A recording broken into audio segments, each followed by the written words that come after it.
Vous pénétrez ici dans l'un des endroits les plus mystérieux et les plus méconnus de toute la Terre. Nous sommes au fond de l'océan Atlantique, dans une zone géographique qui a enfiévré l'imagination de l'homme depuis des siècles, où des bateaux, des avions et des hommes ont disparu sans laisser de traces et sans raison apparente. La plupart ont fini ici, dans le silence et l'obscurité des profondeurs. Ceux qui connaissent cette région lui ont donné des noms éloquents. Le cimetière des égarés, la mer porte-malheur, la 4e dimension. Mais pour beaucoup de gens, elle n'a qu'un seul nom, qui intrigue tous ceux qui en entendent parler.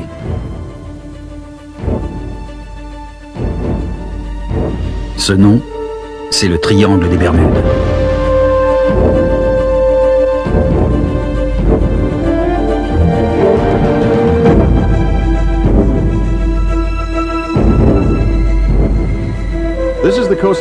Nous sommes sur la côte de Floride, au bord du triangle des Bermudes. Bonsoir, je suis Richard Crenna. Plus d'1 millier de personnes, plusieurs centaines de bateaux et des douzaines d'avions sont entrés dans le triangle et n'en sont jamais ressortis. Beaucoup disent avoir ressenti des forces étranges qui ont endommagé leurs bateaux ou leurs avions. Quelles sont donc ces forces bizarres qui ont fait du triangle des Bermudes ce cimetière fatal? Faut-il croire au mythe selon lequel les disparus auraient été enlevés par des extraterrestres, transférés dans un univers parallèle ou même entraînés dans un autre espace-temps? Ou ont-ils juste été victimes de phénomènes naturels extraordinaires, plus puissants que tout ce qu'ils auraient pu imaginer? Nous allons lever le voile sur cette région perfide et vous révéler certains de ses secrets. À l'aide d'engins de plongée à grande profondeur, nous examinerons des épaves, ces fantômes des profondeurs qui jonchent les fonds marins. Nous enquêterons sur les cas les plus déconcertants de l'histoire du triangle des Bermudes. La légende remonte à l'époque de Christophe Colomb, il y a 500 ans. Le triangle des Bermudes couvre plus d'1 million de kilomètres carrés entre la Floride, les Bermudes et Porto Rico. Des incidents inexpliqués s'y sont produits. En 1963, le Marine Sulphur Queen, un cargo de 130 mètres, avec 39 hommes à son bord, disparaît. 6 mois plus tard, 2 KC-135, de gros avions ravitailleurs de l'US Air Force, se volatilisent littéralement. Un remorqueur, le Good News, se voit confronté à des forces inconnues alors qu'il tracte une barge de 2500 tonnes dans le triangle. En 1948, un DC-3 parti de San Juan à destination de Miami avec 36 personnes à bord disparaît, alors qu'il venait de recevoir de la tour de contrôle les instructions pour se poser et apercevait déjà la côte. Et en 1986, un homme et sa femme, volant dans un petit avion entre les Bermudes et la Floride, racontent qu'ils sont entrés dans une substance comparable à du lait de poule. Tous leurs instruments électroniques d'une valeur totale de 2 millions de dollars ont soudain cessé de fonctionner. Mais tout de suite, le plus célèbre de ces mystères, la disparition de l'escadrille 19, 5 bombardiers de l'US Navy avec 14 hommes d'équipage en décembre 1945. Toutes les réponses sont là, dans les profondeurs.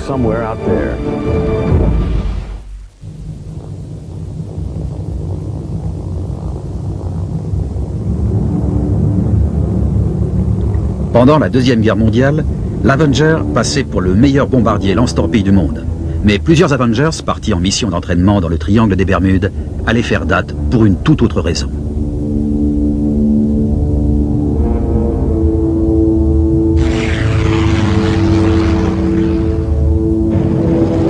Bowers, ici Taylor. Ma boussole ne fonctionne pas. Que dit la vôtre? Je n'ai aucune idée de l'endroit où on est. On s'est perdu après ce dernier mirage. Pour Everglades, AFT-28, lieutenant Taylor, vous nous recevez? Affirmatif, nous venons de survoler une petite île. Nous ne connaissons pas notre position, il semble que nous soyons perdus. Ici pour Everglades, je suggère qu'un autre avion avec une boussole qui fonctionne prenne la tête. Bien reçu. C'est vraiment bizarre, on n'arrive pas à retrouver l'ouest. Impossible de s'orienter. Si seulement on retrouvait l'ouest, on pourrait rentrer au bercail. On va trop au nord au lieu de l'est. Il pourrait y avoir n'importe quoi devant nous, on ne verrait rien. Escadrille 19, écoutez. Il faudra faire un amérissage forcé, sauf si on peut se poser. À tous les avions, restez en formation serrée. Dès qu'un avion a moins de 40 litres, on tente un amérissage.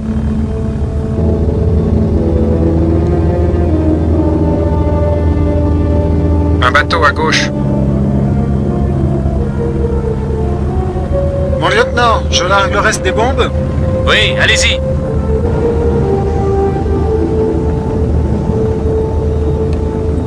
Pour Everglades à FT28, avez-vous reçu mon dernier message? Passez sur 3000 kilocycles. On va peut-être devoir amérir, mon lieutenant.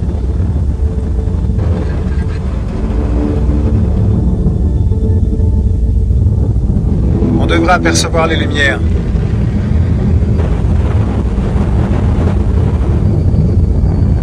Pour Everglades à FT28, répondez, escadrille 19, escadrille 19. 14 hommes de la Navy volaient dans 5 avions tels que ceux-ci. L'Avenger, un bombardier lance-torpille, le plus gros monomoteur utilisé pendant la Deuxième Guerre mondiale. La disparition de l'escadrille 19 le 5 décembre 1945 reste la plus marquante de toutes les tragédies du triangle des Bermudes. C'est l'une des pires catastrophes aériennes de l'histoire. On lance aussitôt des recherches en mer, mais elles restent vaines. Les familles des disparus accusent la Navy de vouloir étouffer l'affaire. Une commission d'enquête finit par déclarer que l'escadrille a disparu pour causes inconnues. Cette affaire est décrite comme la plus étrange sur laquelle on n'ait jamais enquêté dans les annales de l'aéronavale. On passe au crible plus de 900 000 km² d'océan, en vain. À l'annonce de la catastrophe, la Navy envoie sur les lieux un avion de secours avec 13 hommes. Lui aussi disparaît. L'instructeur de l'escadrille était le lieutenant Charles Taylor, un pilote de combat expérimenté. Muté depuis peu à Fort Lauderdale, il ne connaissait pas la région. Le lieutenant Ed Powers faisait aussi partie de l'escadrille. Sa femme nous raconte comment elle a appris la terrible nouvelle. Je me suis réveillée la nuit où c'est arrivé, vers minuit, et j'ai appelé la base parce que j'avais un mauvais pressentiment. Et ils m'ont dit que Ed n'était pas là, sans me donner aucune explication. Le lendemain, j'ai entendu à la radio que 5 bombardiers étaient portés disparus à la base aéronavale de Fort Lauderdale. Et j'ai tout de suite su que c'était eux. À l'époque, certains croient que les pilotes ont été enlevés par des extraterrestres. Des années plus tard, Steven Spielberg exploitera ce thème dans son film Rencontre du troisième type, dans lequel on retrouve les avions dans le désert mexicain et les pilotes dans un vaisseau spatial. Je pense que toutes ces théories sur des ovnis et des distorsions de l'espace ne tiennent pas debout. Mais au début, quand j'en ai entendu parler, je m'y suis raccrochée en me disant que c'était peut-être ce qui s'était passé et qu'il y avait peut-être une chance qu'ils aient survécu. Qui aurait cru alors qu'un demi-siècle plus tard, on serait encore à la recherche de ces 5 Avengers? Le bateau de recherche Deep Sea s'est lancé dans une dernière expédition pour tenter d'élucider le mystère. À la tête de l'expédition, Graham Hawkes, aventurier et océanographe, vétéran en matière de recherche de l'escadrille 19. Pour la localiser, il aura fallu 12 ans de recherche à John Meyer, ancien membre de la Direction générale de l'aviation civile et pilote d'hélicoptère de combat au Vietnam. J'ai rassemblé tout ce qui se rapportait à la navigation. Je me suis procuré des cartes de 1945, j'ai déterminé ce qui avait changé et j'ai reproduit ces variations au demi-degré près. D'autres gens qui naviguaient dans ce secteur cette nuit-là ont raconté qu'ils n'avaient jamais vu une mer aussi agitée. Quand le premier pilote s'est crashé, Taylor avait dit une demi-heure plus tôt, « Quand le premier gars descendra, on tentera tous un amérissage forcé. » Et le premier gars a améré. Et la météo était si mauvaise qu'ils ont perdu tout contact visuel? Je pense, oui. Donc ils n'ont pas délibérément désobéi aux ordres. Ils ont perdu le contact et ça a été chacun pour soi. Là, à un moment donné, suite à une décision du chef d'escadrille ou à une mutinerie des pilotes, ils ont viré à 180 degrés à l'ouest, ce qu'ils auraient dû faire depuis le début. Mais ils croyaient être au-dessus du golfe du Mexique, et l'ouest est en plein océan. Absolument. C'est une erreur plutôt grave. Et ça, c'est la première supposition scientifique, là où il y a un petit rond. Et cet endroit s'est avéré être à environ 6 km au nord de la position que j'ai finalement déterminée qui est ici. C'est donc la version corrigée. Exactement. Il n'hésite pas à faire une croix au milieu de l'océan. On va fouiller cette zone. On est limité par le temps. Si les avions sont là, on les trouvera. Mais vous savez, l'océan est immense. Franchement, John, si on les trouve, je vous tirerai mon chapeau. Je le mangerai même. Ok, j'adorerais voir ça. Meyer fonde de grands espoirs sur ce projet, car retrouver les Avengers est devenu une obsession pour lui. Il a déjà essuyé des déconvenues. 5 ans auparavant, Lors d'une expédition similaire, il a localisé l'épave d'un Avenger. Mais une fois remonté à la surface, on s'est aperçu qu'elle n'appartenait pas à l'escadrille 19. Graham Hawkes a connu le même genre de déconvenue il y a quelques années quand il a découvert un groupe de 5 Avengers. Il avait alors déclaré qu'ils étaient peut-être de l'escadrille 19, mais la presse avait déformé ses propos et affirmé que les Avengers disparus avaient enfin été retrouvés. 2 jours plus tard, Hawkes avait tenu une conférence de presse pour rétablir la vérité. Nous sommes au regret de devoir vous dire que nous avons acquis la certitude que les 5 avions trouvés n'appartenaient pas à l'escadrille 19. La recherche des Avengers n'a donc rien de nouveau pour ces 2 hommes. Mais pour corser l'affaire, on sait que près de 150 Avengers se sont abîmés au large de la Floride pendant la guerre. Pour Graham Hawkes, la découverte de l'escadrille 19 serait un prélude idéal à son but ultime, plonger en solo jusqu'au tréfond de la planète. Considéré comme l'un des innovateurs les plus renommés en matière d'océanologie et d'exploration sous-marine, il est un peu l'Enzo Ferrari de la mer. Hawkes dirige le groupe d'exploration océanographique de Californie. Il a dessiné de nombreux submersibles et partage le record mondial de profondeur de plongée sous-marine en solo.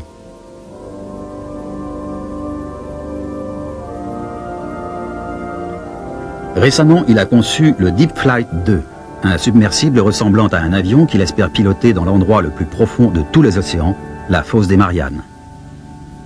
Le bateau de recherche Deep Sea s'est lancé dans une expédition pour tenter d'élucider le mystère de l'escadrille 19.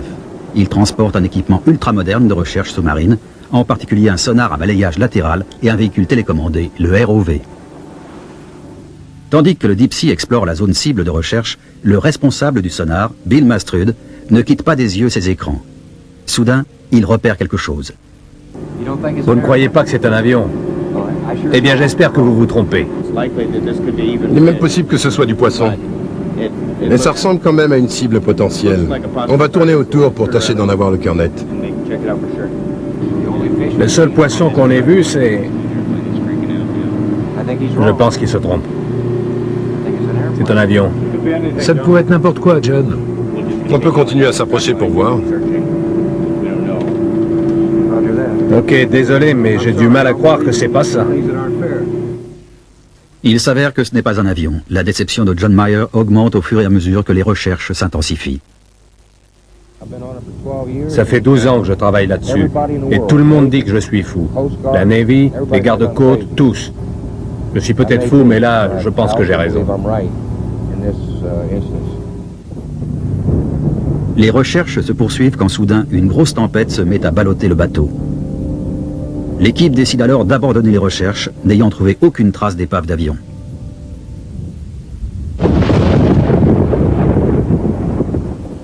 Le Deep Sea met le cap vers le sud, en direction d'un endroit où Graham Hawkes a la preuve qu'un avion s'est abîmé en mer.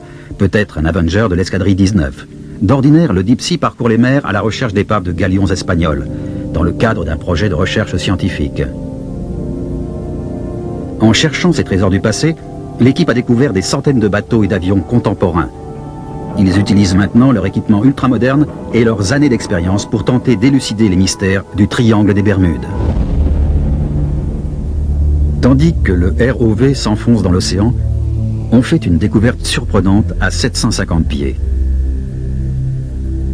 Aucune erreur possible, c'est un avion, un Avenger.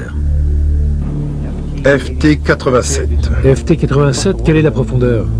767 pieds. Baissez un peu la caméra. Parfait. Regardez le canot pneumatique. Juste derrière le... Là. Je crois que c'est là. Il devrait y avoir une inscription dessus. Oui, il est à l'intérieur. Mais la porte est fermée. Sur l'autre Avenger, il était à tribord. Je me demande s'il y en a 2. La verrière principale est arrachée. Mais il reste la cloison. On dirait que le pilote a pu se dégager. Et le reste de l'équipage a dû sortir par un trou à tribord qu'on n'a pas encore vu. Ne pas se tenir sur la passerelle pendant que l'aile se replie. Cette peinture tient rudement bien. Essayez de voir la tourelle de la mitrailleuse. On devrait arriver à pénétrer à l'intérieur. Il y a tellement de trucs là-dedans qu'on a du mal à se frayer un chemin. Les caméras retransmettent des images étonnantes. Dans cet environnement hostile, La pression est si forte qu'elle écraserait des poumons humains. Cet Avenger, à l'allure jadis si fière, est maintenant recouvert d'une couche de bactéries qui se multiplient sur le fer, et le cockpit est envahi d'anémones de mer et autres petits animaux qui ont élu domicile. C'est surprenant à 750 pieds. Essayez de passer de l'autre côté avec le ROV. Grâce au propulseur et au gouvernail, le pilote peut manœuvrer le ROV de façon à voir l'avion de plus près. C'est la trappe d'accès au canot pneumatique. On dirait qu'elle est ouverte. Ben oui. Vous pouvez vous rapprocher? Ça veut dire que le pilote est sorti à tribord et a au moins déployé le canot. Regardez ce corail blanc sur le canon de la mitrailleuse. Un petit peu de poésie. L'équipage est impatient d'examiner les numéros de série pour savoir s'il s'agit de l'escadrille 19. Bon, faudrait qu'on repère le numéro. Il doit être sous cette étoile-là. Recouvert par cette vase, voyons voir si on peut la dégager. Oui, si vous mettez la soufflerie, ça n'abîmera pas la peinture. Allons-y. Je vais aspirer l'eau et la remplacer par de l'eau propre. On commence à voir le fuselage, une série de rivets. Vous pouvez vérifier? Le numéro doit se trouver juste à cet endroit. En tout cas, ils ne sont pas... Le sort de l'escadrille 19 restera donc un mystère. Quelque part dans ces étendues marines, le secret sur ce qui est arrivé à ces 5 bombardiers reste bien gardé dans les profondeurs obscures du triangle des Bermudes, du moins pour le moment.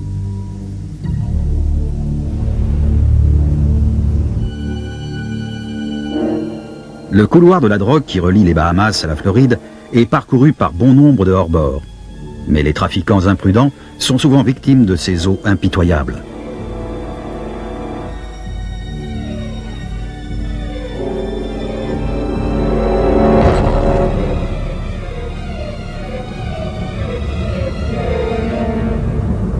Ils finissent ici, vaisseaux fantômes échoués sur les fonds marins.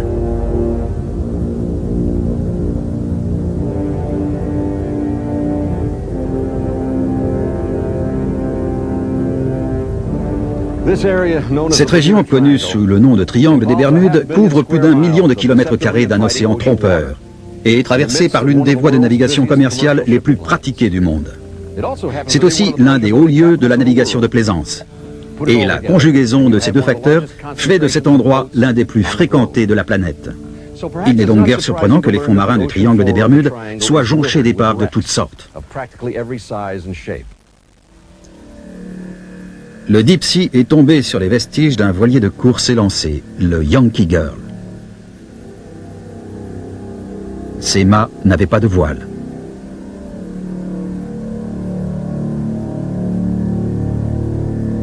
Bizarrement, elles étaient toutes arrimées et les écoutilles étaient grandes ouvertes.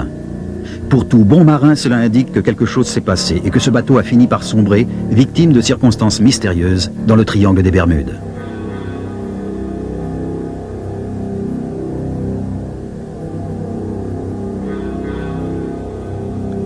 Les recherches se poursuivant, un autre bateau surgit des abysses. Un bateau de plaisance de Miami. Une rapide enquête révèle qu'il appartenait à un homme de Clearwater, en Floride, qui affirme l'avoir vendu en 1982 à Miami. Le bateau s'appelle le Big Mom. La piste s'arrête là.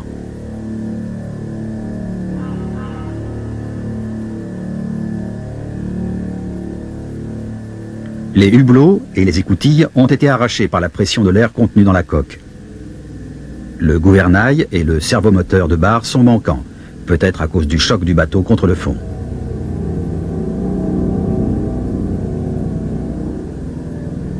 La chaise du capitaine est coincée dans l'écoutille d'accès à la salle des machines, ce qui laisse à penser qu'il s'est passé quelque chose de bizarre juste avant que le bateau ne sombre. L'océan sait effacer les indices qui pourraient expliquer comment ce bateau a fini ici.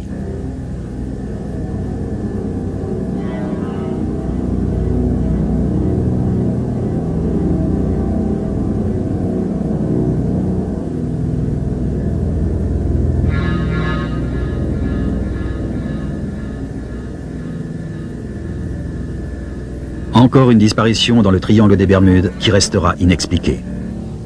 L'un des mystères les plus troublants remonte à mars 1918, lorsque l'USS Cyclops, un navire ravitailleur de la Navy, d'une capacité de 19 000 tonnes, quitte la Barbade pour Baltimore. C'est l'un des plus gros navires de l'époque, son équipage compte 309 hommes. Et soudain, quelque part dans le triangle des Bermudes, le Cyclops disparaît.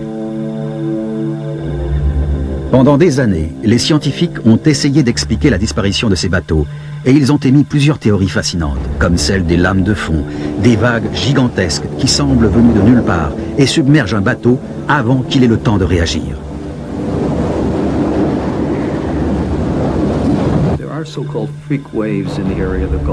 Il y a des lames de fond dans les zones baignées par le Gulf Stream. Les principales causes en sont avant tout le courant et les vents, souvent présents lorsque des tempêtes arrivent depuis la côte des États-Unis, qui rendent les vagues bien plus grosses qu'elles ne devraient l'être.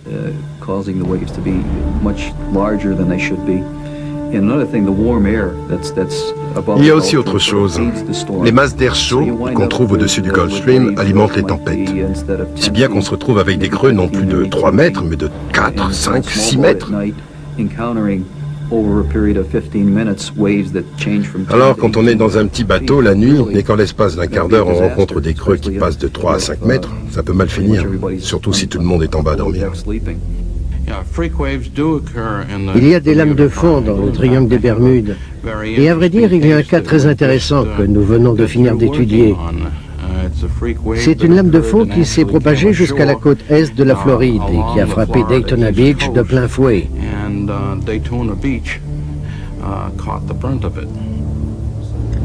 Certaines atteignent une hauteur évaluée à une trentaine de mètres. Une autre théorie fait intervenir les hydrates de méthane. Quand du méthane s'échappe par les fissures des fonds marins, les bulles de gaz remontent à la surface.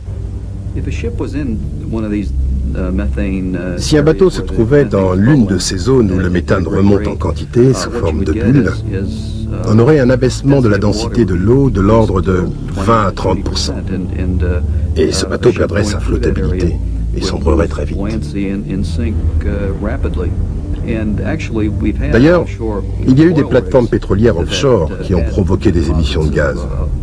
Et quand ces gaz se sont échappés, les plateformes ont coulé très rapidement parce que l'eau ne les portait plus.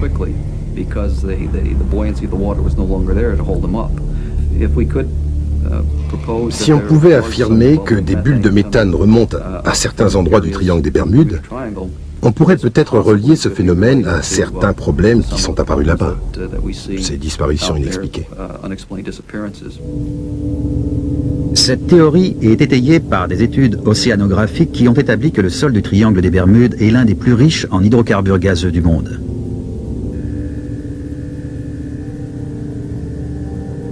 Un bateau de ce type qui a sombré récemment au large de la Floride a été entraîné par les puissants courants du Gulf Stream et a traversé l'Atlantique. Il a été retrouvé au large des côtes anglaises. Regardez, il y a un cordage attaché au bastingage. Il va jusqu'à l'ancre qui est sur le siège arrière. Et il y a un projecteur, vous le voyez? Le câble électrique qui pend? Oui, c'est un projecteur qui pend. Vous voyez le câble blanc? Presque au sol. Ça a dû se passer de nuit. Ce bateau a l'air d'être là depuis assez longtemps pour avoir sombré à la grande époque du trafic de drogue via les Bahamas. Ils ont probablement eu des problèmes de moteur et ont coulé. Ces bateaux ont une ligne de flottaison très basse. Alors quand la mer est démontée et que le moteur tombe en panne, ils ont vu qu'ils étaient mal partis, ont préparé l'ancre, déroulé les cordages. Ils ont dû essuyer quelques vagues un peu trop grosses. Ces bateaux sont parfaits quand il fait beau. Mais quand ça se gâte, ce n'est sans doute pas ce qui se fait de plus sûr.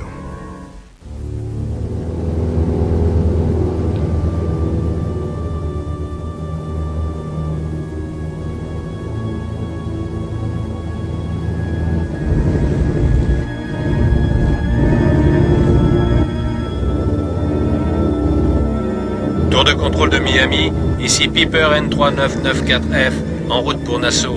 J'ai des problèmes de moteur et mes instruments s'affolent. Je sollicite un guidage radar jusqu'à l'aéroport de Miami. Terminé. Bien reçu, Piper 3994F. La piste 9 gauche est libre. Contactez la tour de contrôle quand vous ne serez plus qu'à 8 km. Terminé.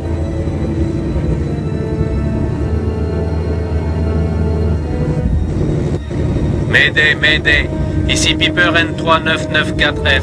Je perds de l'altitude, je vais amérir. Je dois être à 30 km à l'est. Bien reçu, Piper. Ici la tour de contrôle de Miami. On vous suit sur le radar. On envoie les secours. Bonne chance.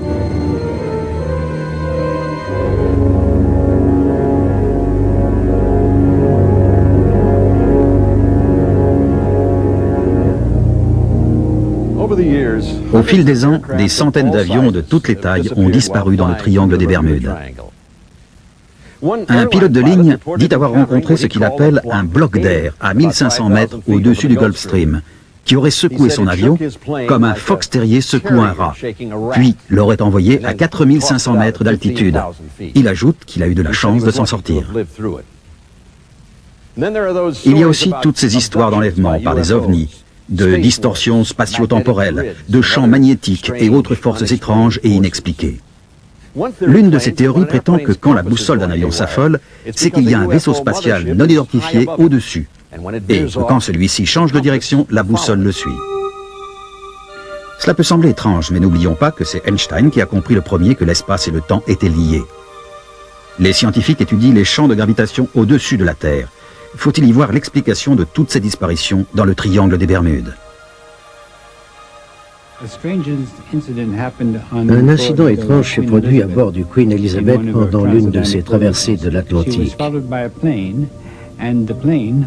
Il était suivi par un avion, et cet avion, voulant distraire des passagers, s'est rapproché du paquebot, a fait demi-tour, puis est passé à l'avant du bateau. Et à ce moment-là, pendant ce virage, il a disparu. Beaucoup se sont dit qu'il était tombé dans l'océan. Mais c'est impossible avec tous ces gens qui l'observaient en même temps. Il s'est littéralement volatilisé.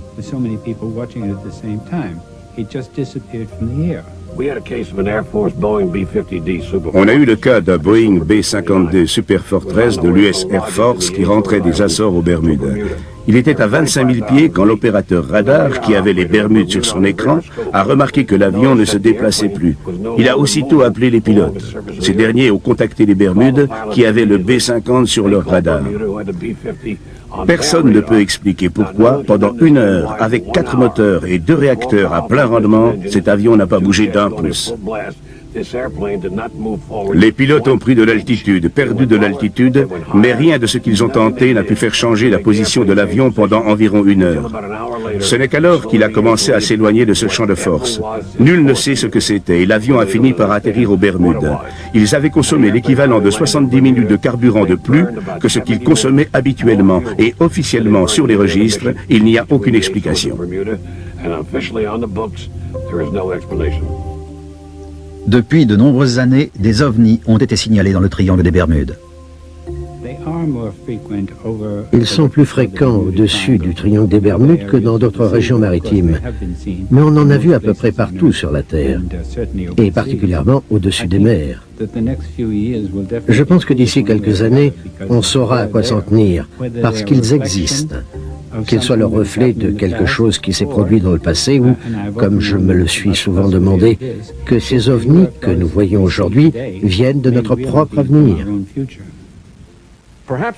L'explication peut-être la plus étrange avancée pour expliquer ces disparitions est l'idée que le triangle des Bermudes se trouverait à l'emplacement du continent perdu de l'Atlantide.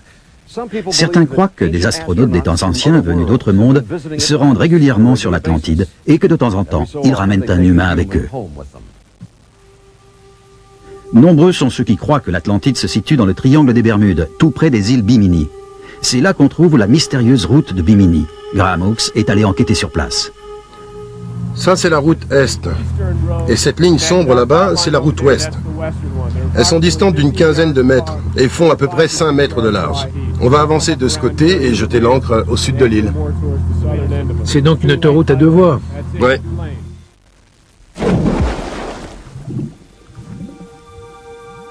À la fin des années 60, on fait une découverte étonnante au large des îles Bimini. Une série d'énormes pierres formant une route au fond de l'océan. Ces pierres, pesant 1 à 10 tonnes, semblent avoir été disposées ainsi par l'homme. Preuve pour certains qu'on est bien sur les lieux de l'Atlantide. La légende de l'Atlantide, vieille de plus de 11 000 ans, évoque un empire extraordinaire établi sur une île de l'Atlantique qui aurait connu un degré de civilisation resté inégalé dans l'histoire. L'Atlantide est censée avoir été engloutie en l'espace de quelques heures sans laisser aucune trace. Il en est aussi qui croient qu'à cet endroit, il y a peut-être des cristaux géants dans les profondeurs de la Terre. Ils seraient là pour guider des ovnis et pourraient donc être la source qui affole les instruments de navigation des bateaux et des avions dans le triangle des Bermudes.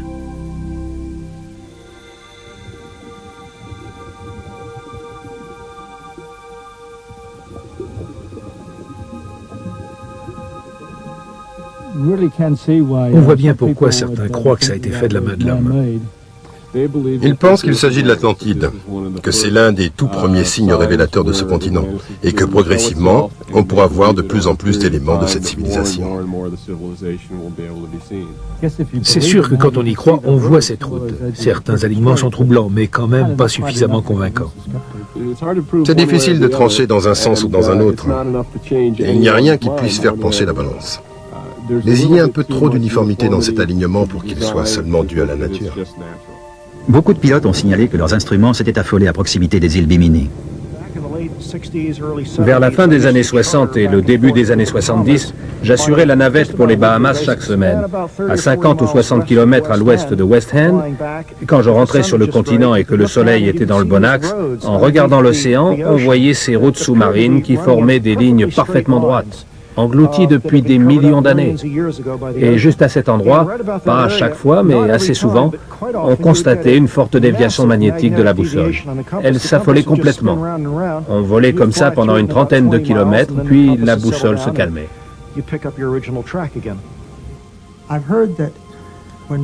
J'ai entendu dire que quand les bateaux et les avions passent dans le triangle des Bermudes, il arrive que leurs instruments s'affolent. D'après ce qu'on en sait, il n'y a aucune raison pour qu'il s'affole à cause d'un champ magnétique. En effet, si un avion ou un bateau essuie des turbulences, sa boussole marque normalement une oscillation.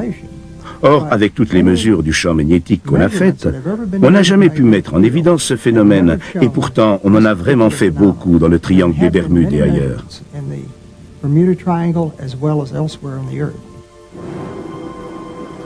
On a souvent constaté que les expériences des aviateurs étaient en contradiction avec la réalité scientifique.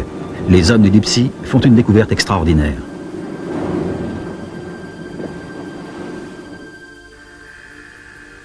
On envoie le ROV pour examiner l'intérieur d'un petit avion. Restez où vous êtes jusqu'à ce que ça se dégage. Vous avez droit dessus. Ça y est, je l'ai à l'écran. Ça fait un moment qu'il est là. Regardez, le toit commence à s'affaisser. Voyons ça de plus près. Voici le numéro N3647Q. On dirait que les deux portes sont verrouillées. Il n'y a que ce hublot d'arraché. Oui, la partie supérieure est partie. Je me demande si ça s'est cassé quand l'avion a heurté le fond. Ces avions ont un train d'atterrissage fixe, ce qui ne convient sans doute pas bien à un amérissage. Au moindre choc, ça lâche. Pour examiner l'intérieur du cockpit dans l'espoir d'y trouver des objets de valeur ou des restes humains, on décide d'utiliser le ROV pour tenter de pénétrer dans l'avion par l'arrière. À ce que j'en vois par le hublot, il semble qu'heureusement il n'y ait personne là-dedans. Ça a l'air vide. C'est bizarre que toutes les portes du cockpit soient fermées.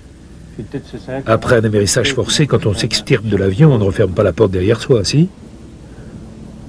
Voilà, tout en douceur. On va peut-être devoir l'enfoncer, doucement.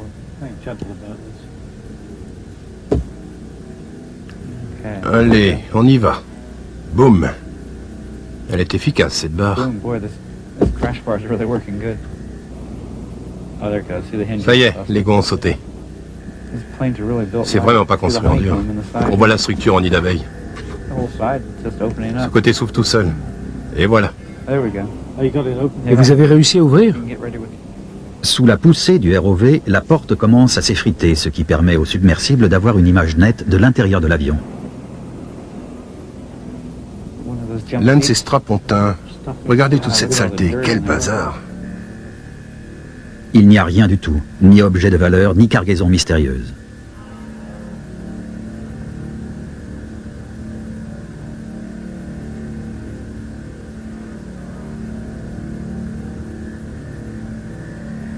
Les hommes du Deep Sea décident d'essayer d'ouvrir les portes scellées du compartiment passager.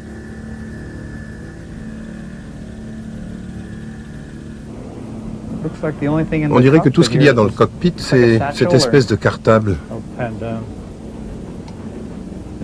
Il est ouvert. C'est peut-être une visière? Ouais, on dirait une visière. Je crois que la tâche est tombée. C'est complètement vide là-dedans. C'est plein de détritus. Le toit continue de se désagréger. Et le tableau de bord, il y a des clés dessus? Des clés de contact? Mais il n'y a pas de clés sur ces avions. Quand on amérit en catastrophe, vous pensez vraiment qu'on enlève les clés? J'espère que ces types sont sortis, mais on n'en sait rien. On vérifiera dans les archives. Cet avion, un Piper, avait été volé il y a 15 ans sur l'aéroport de Pompano Beach. On ignorait ce qu'il était devenu. La police pensait que l'avion avait été volé et servait à passer de la drogue, mais rien n'indique comment le pilote ou les passagers éventuels auraient pu s'en sortir.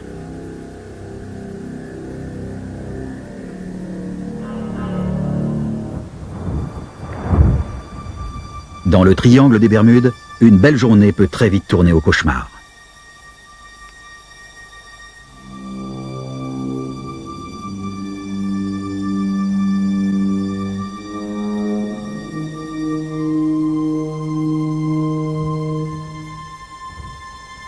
Avis de tempête. Des vents violents provoqueront des orages forts à très forts. Il est recommandé à tous les bateaux d'accoster immédiatement sur le rivage le plus proche.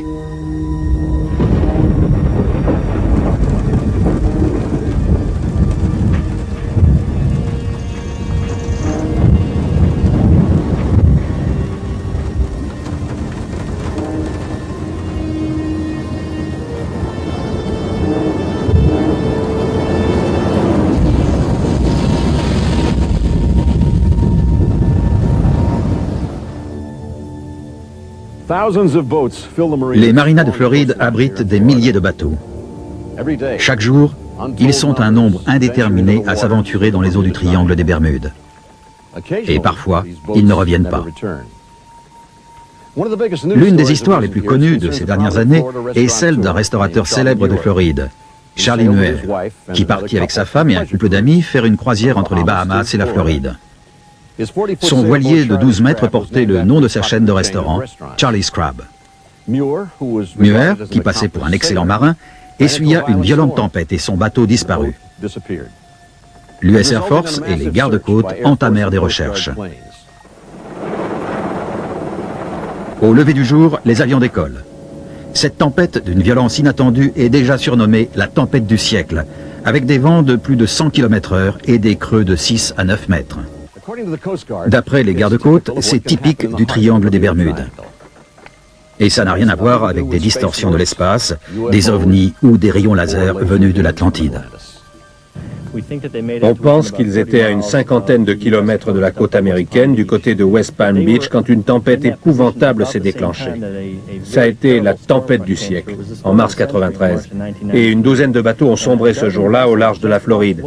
10 bateaux de pêche, un autre voilier et un cargo de 70 mètres ont disparu, pour la plupart au large de la côte ouest de la Floride. On suppose que le Charlie's Crab a été pris dans la tempête et que c'est ainsi qu'il a disparu. Quand les rapports sur la gravité de la tempête arrivent au QG des gardes-côtes, il devient évident que le Charlie's Crab n'est pas le seul bateau en détresse. Des SOS retentissent dans toute la péninsule de Floride. Dans cette séquence dramatique, une famille embarquée sur un voilier sera finalement sauvée. La violence des vents et les énormes creux rendent cet exercice de sauvetage périlleux pour tout le monde.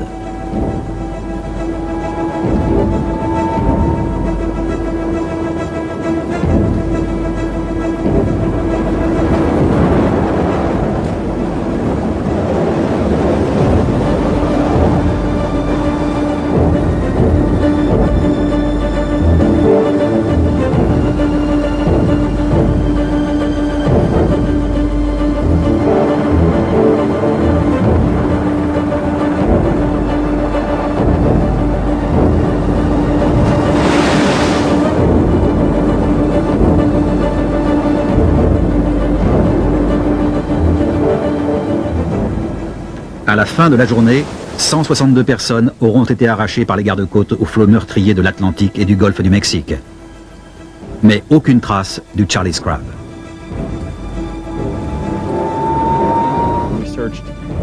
On a passé au crible plus de 280 000 km² entre les Bahamas et Miami, et jusqu'à la côte de Caroline du Nord. En fait, on a fouillé une zone plus grande que les États de Floride et de Caroline du Sud réunis, en vain. Le seul indice qu'on ait sur l'endroit où ils peuvent avoir disparu, c'est un appel fait pendant la tempête sur un téléphone cellulaire à 4h30 du matin le samedi 13 mars. Alors Ken, cet appel téléphonique, ça donne quelque chose? Ça peut nous aider car on sait que tôt le matin, il y a eu un appel de détresse, un SOS lancé par le Charlie Crab qui a été reçu par la police de Lantana. On a identifié les 3 zones cellulaires les plus proches de la source de cet appel. Avec cette information et l'information que vous avez, on pourrait tenter de déterminer l'endroit où le bateau a pu sombrer. Ça collerait avec l'idée qu'il a chaviré très vite, que son antenne VHF est tombée à l'eau et qu'il a dû utiliser son téléphone cellulaire pour l'appel de détresse. Si on met tout ça bout à bout, et si c'est bien ça, alors il doit se trouver par là. L'équipe se fait également aider par une femme skipper qui travaillait pour Charlie Muir. Qu'est-il arrivé au Charlie Crab? Je pense que le bateau a coulé très vite. Il a sans doute chaviré. Cette tempête était d'une violence inouïe et elle est arrivée très vite. Et à l'endroit où le bateau était censé se trouver au début du Gulf Stream, les vagues peuvent atteindre une hauteur énorme. Et quelqu'un qui se retrouve dans une telle situation peut très vite avoir de gros problèmes. Au début des recherches, le sonar indique la présence d'un gros bateau. Le Deep Sea vire de bord pour aller s'en assurer. Mais le sonar semble brouillé par la proximité de l'épave. Les chercheurs envoient le ROV pour constater l'étendue des dégâts et examiner ce qu'ils espèrent être le Charlie Crab. Vous devriez l'avoir à l'écran. Le voilà. Qu'il est moche, c'est un gros chalutier ou quelque chose comme ça. Il y a une immatriculation. On peut s'approcher de l'arrière? Vous arrivez à lire? Corpus? Corpus? Corpus Christi, Texas. Ah, Corpus Christi. C'est un gros chalutier, il doit faire dans les 35 mètres de long. Vous voyez ce motif peint sur la proue? Ces bandes jaunes? Ils viennent de découvrir un gros bateau de pêche appartenant à un Texan. Celui-ci dit que son bateau rentrait au Texas quand il fut pris dans une tempête soudaine. Mais l'examen du bateau révèle que les portants qui tiennent les filets de pêche sont bloqués en position verticale, position qui rend le bateau instable et ne peut que favoriser le chavirement. Très coûteux et quasi neuf au moment de son naufrage, le Michael J portait le nom du plus jeune fils de son propriétaire. Non seulement le Deep Sea n'avait pas réussi à retrouver ce qu'il cherchait, l'épave du Charlie Crab, mais au cours des recherches, le triangle des Bermudes lui avait joué un sale tour en confisquant son précieux sonar à balayage latéral, pris dans un câble de cette épave couverte de rouille. La situation était grave. C'est ça qu'on a heurté. À une douzaine de mètres du pont, c'est ça qui nous coince. Ce câble pend le long de la coque. Peut-être qu'on pourrait le couper à ce niveau-là, on pourrait le coincer, le prendre en sandwich contre la coque et cogner dessus jusqu'à ce qu'il lâche.